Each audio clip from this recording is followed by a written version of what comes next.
नमस्कार साथियों, कैसे आप? आशा करता हूं कि आप सब बहुत अच्छे होंगे। आज जो है हम लोग जो पढ़ने जा रहे हैं एक जो है कि नया ही एक मुहिम लेकर के चले हैं। इसमें मेरा टारगेट है कि जो भी जनरल कंपटीशन है, चाहे वो आपका एसएससी हो या आपका रेलवे हो या आपका जो भी हो, बैंकिंग भी हो, अदर कोई भी स्टेट एग्ज़ाम हो, उन सभी में ये सब आपका क्या करेगा कि कारगर करेगा ये सारा चीज़ जो है। तो क्या है कि जनरली इतिहास से या भूगोल से और राजनीतिक शास्त्र जो भी आपका हुआ, राज व्यवस्था, इन सारी चीज़ों से जितना भी ऑब्जेक्टिव क्वेश्चन जो बनता है वो सब हम लेकर के आ रहे हैं। इसमें आज सबसे पहला पॉइंट जो है वो हम सिर्फ पढ़ेंगे यहाँ पे, वो पढ़ेंगे महात्मा गांधी के बारे में पढ़ेंगे। ठीक है, महात्मा गांधी अगर जी इनकी बात किया जाए तो ये जो है ये आपका सब लोग इनसे परिचित हैं, ये नाम के मोहताज नहीं है। इनको भारत का राष्ट्रपिता बोला जाता है। इनका जो जन्म जो हुआ था, वो जन्म के स्थान की अगर जो बात किया जाए तो जन्म स्थान आप लोग सबको पता होगा। इनका जन्म स्थान है गुजरात। ठीक है, गुजरात राज्य में एक जगह है पोरबंदर। पोरबंदर नामक जगह पे इनका जन्म होता है। ठीक है, और देखिए जो आप लोग पहले से जानते हैं वो भी थोड़ा विश्वास करके कुछ समय दीजिए, रुकिए, फिर आपको पता चलेगा। ठीक है, कि आपका क्या है नहीं है, कुछ ना कुछ तो पक्का जरूर मिलेगा। तो जन्म स्थान गुजरात के पोरबंदर में होता है। बहुत ज़्यादा हम टाइम पास नहीं करेंगे, बहुत ज़्यादा कथा कहानी तो आप लोग हर जगह सुन रहे होंगे, वो हमेशा कथा कहानी सुनाने में भी अच्छा नहीं लगता है। तो इनका जन्म जनरली जो हुआ था वो 2 अक्टूबर 1869 ईस्वी को हुआ था। 2 अक्टूबर 1869 ईस्वी को। इनका पूरा नाम अगर जो बात किया जाए तो इनका पूरा नाम जो है, इनका पूरा नाम होता है मोहनदास करमचंद गांधी। मोहनदास करमचंद गांधी जो था वो पूरा नाम है महात्मा गांधी का। तो मोहनदास करमचंद गांधी, और इनका पिताजी का नाम अगर जो बात किया जाए तो पिता का नाम हो गया महात्मा गांधी का, वो सिर्फ होता है करमचंद गांधी। करमचंद गांधी। माता का नाम जो है वो माता का नाम इनका है, माता के नाम हम आपको बता दें, पुतली बाई। सब लोग जान रहे हैं ये सारा कॉन्सेप्ट छोटा छोटा। ठीक है, चूँकि मतलब क्या बताए, एक ग्रुप डी लेवल का एग्जाम होता है ना, उससे कोई भी बड़ा एग्जाम तक आप इससे क्या कर सकते हैं, इस चीज़ को पढ़ के आप जा सकते हैं। तो इसलिए हम छोटा चीज़ को भी यहाँ पे बताना चाह रहे हैं, बड़ा चीज़ को भी बताना चाह रहे हैं। और इनका अगर जो पत्नी बोला जाए तो पत्नी का नाम जो है, वो पत्नी का नाम जो है वो हो गया आपका कस्तूरबा गांधी। कस्तूरबा गांधी। कस्तूरबा गांधी आप लोग बहुत लोग जानते होंगे। उन्हीं के नाम पर, उन्हीं के सम्मान में कस्तूरबा बालिका विद्यालय बहुत जगह पे चलाया जाता है। तो यहाँ तक इतना तो हम देखे। लगभग इनके 7 पुत्र, इनके 4 थे, ऐसे आप जान सकते हैं। इनका 4 पुत्र थे। इनका नाम था, एक का नाम था हरिलाल, एक हरिलाल थे, एक आपका मनीलाल थे, एक हरिलाल मनीलाल, इसके अलावा एक देवदास थे और एक रामदास थे। वही हरिलाल मनीलाल देवदास, शाहरुख खान वाला याद आ रहा है, देवदास रामदास, ये पुत्र थे। एक गोद लिए हुए थे महात्मा गांधी, एक गोद जिनको लिए थे उनका नाम था जमनालाल बजाज।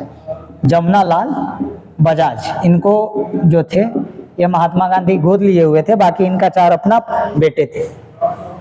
महात्मा गांधी का जन्म तो 2 अक्टूबर 1869 ईस्वी को हुआ था, लेकिन इन्होंने अपने वकालत के पढ़ाई के लिए 1891 ईस्वी में जो है वो तो पढ़ने तो पहले ही चले गए थे, लेकिन 1891 ईस्वी की अगर से बात किया जाए तो 1891 ईस्वी में जो है ये लंदन से, कहाँ, इंग्लैंड का राजधानी लंदन जो है, लंदन से बैरिस्टर करते हैं, बैरिस्टर के परीक्षा में उत्तीर्ण होते हैं। वकालत का पढ़ाई ये किए और बैरिस्टर परीक्षा उत्तीर्ण करने के बाद करते क्या हैं कि ये जो हैं ये बम्बई में, उस समय तो बम्बई नाम ही जाना जाता था, आप मुंबई भी कह सकते हो, मुंबई कहिए, बम्बई कहिए, जो भी कहिए। यहाँ पे ये क्या कर रहे थे कि अपना वकालत कर रहे थे। लेकिन इसी बीच में क्या होता है कि महात्मा गांधी के एक व्यापार, मुस्लिम व्यापार थे, एक मुस्लिम व्यापार, और वो मुस्लिम व्यापार जो थे, इनका नाम जो था आपका, हम बता दें, उस मुस्लिम व्यापार का नाम था दादा अब्दुल्ला। दादा अब्दुल्ला के केस को लेकर के ये दक्षिण अफ्रीका जो थे वो 1892 में चले गए। कब चले गए? 1892 में। अब 1892 में जब गए तो वहाँ पे एक जगह है नटाल बंदरगाह। कौन सा जगह है? नटाल बंदरगाह। तो ये नटाल बंदरगाह पर क्या करते हैं कि सबसे पहले बार ये उतरते हैं 1892 ईस्वी में महात्मा गांधी। कब?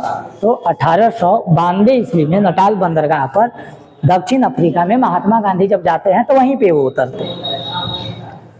इसी बीच दादा अब्दुल्ला का केस लेकर के वो क्या कर रहे थे कि वो अपना वकालत कर रहे थे दक्षिण अफ्रीका में।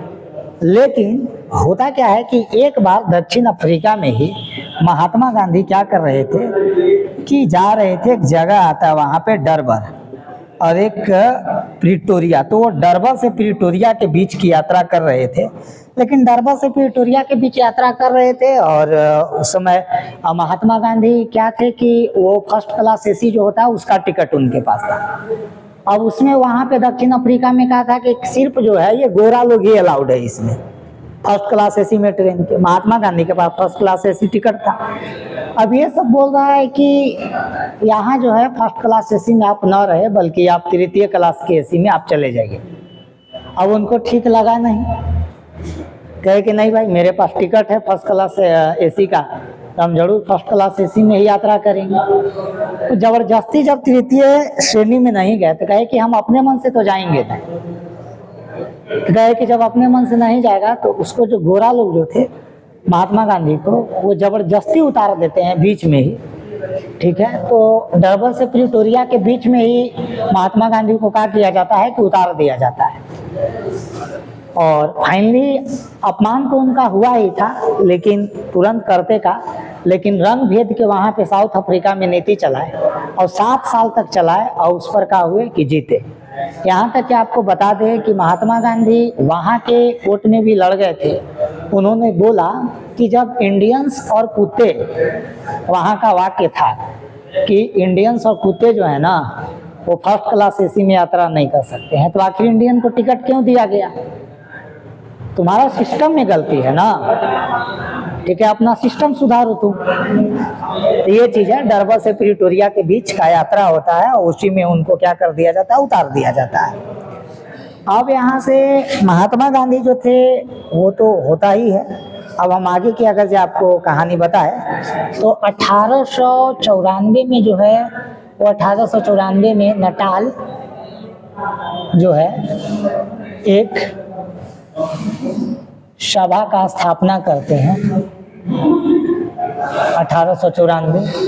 इस तरह से आपको इस तरह से है। और आगे अगर जो बात किया जाए तो महात्मा गांधी का जो है वो फाइनली आपको बता दें कि 9 जनवरी 1915 में महात्मा गांधी 9 जनवरी 1915 में महात्मा गांधी जो थे वो भारत वापस लौट गए। लगभग 21-22 साल रहते हैं, भारत वापस आए, महात्मा गांधी का वापसी हुआ। 9 जनवरी को हम आपको बता दें कि 9 जनवरी को इसीलिए भारतीय प्रवासी दिवस भी मनाया जाता है।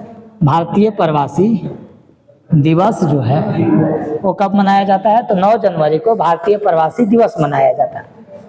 महात्मा गांधी का वापसी उसी समय 9 जनवरी 1915 को हुआ था, तो 9 जनवरी को मनाया जाता है। उनका राजनीतिक गुरु की अगर जब बात किया जाए तो उनका राजनीतिक गुरु जो थे उनका नाम था गोपाल कृष्ण गोखले। गोपाल कृष्ण गोखले महात्मा गांधी के राजनीतिक गुरु थे। महात्मा गांधी का अगर जब बात किया जाए तो इनका जीवन के जो है वो मुख्य प्रथम कह सकते हैं कि प्रथम 3 जो है वो आंदोलन क्या क्या रहा। तो महात्मा गांधी का प्रथम 3 आंदोलन के बात किया जाए, आप लोग को नहीं दिख रहा होगा, इधर से आप चाहे तो आप लिख सकते हैं, आपको यहाँ हम ले जाते हैं। उनका जीवन का 3 जो था वो पहला चंपारण सत्याग्रह हो गया, चंपारण सत्याग्रह हो गया। दूसरा आपको हो जाता है चंपारण सत्याग्रह के अलावा आपको हम बता दें कि ये हो जाएगा आपको